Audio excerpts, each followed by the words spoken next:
ইসলামী দলগুলোকে ঐক্যবদ্ধ থাকার আহ্বান জানিয়েছেন জামায়াত ইসলামীর আমির ডক্টর শফিকুর রহমান। তিনি বলেন, সামনের বাংলাদেশ চলবে ২৪-এর মুক্তিযুদ্ধে অংশ নেওয়া তরুণদের আকাঙ্ক্ষা অনুযায়ী, আর নিজেদের মধ্যে ঐক্য না থাকলে দেশ ভারতের আগ্রাসনে পড়বে বলেও মন্তব্য করেন বিএনপি স্থায়ী কমিটির সদস্য মির্জা আব্বাস।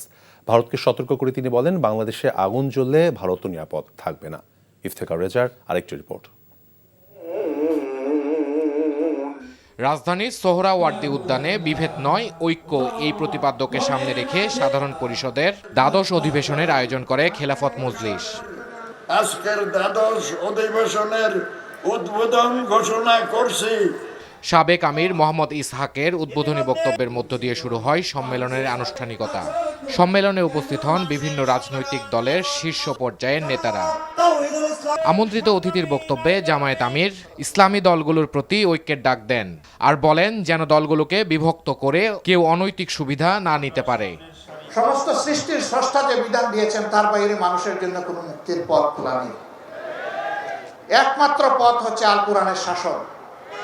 এই শাসনের জন্য একটা জিনিসই প্রয়োজন, ঐক্য। তারপরে কি ঐক্য, এরপরে কি ঐক্য, এর বাইরে যাওয়ার কোনো সুযোগ নেই। আর যেন আলিম ওলামা ইসলামী দলগুলার মাথার উপরে কেউ কাঁঠাল ভেঙে খেতে না পারে, সেই ব্যাপারে আমাদেরকে সজাগ হতে হবে, সোচ্চার হতে হবে। আর বিএনপির স্থায়ী কমিটির সদস্য মির্জা আব্বাস বলেন, পার্শ্ববর্তী দেশ ভারত বাংলাদেশে আগুন জ্বালালে সেই আগুনে ভারতকেও জ্বলতে হবে বলে হুঁশিয়ার করেন তিনি। পাশের বাড়িতে আগুন লাগলে কিন্তু নিজের বাড়িও সেফ না। বাংলাদেশে আগুন জ্বালাবেন, নিজের শান্তিতে থাকবেন, এটা কিন্তু সম্ভব না, এটা হয় না, ইতিহাস বলে না। সুতরাং একটু সাবধান, বুঝে শুনে চলেন। নতুন বাংলাদেশ তৈরির জন্য ভোটের অধিকার নিশ্চিত করে গণতন্ত্র প্রতিষ্ঠার লড়াই অব্যাহত রাখতে হবে বলেন রাজনৈতিক নেতারা।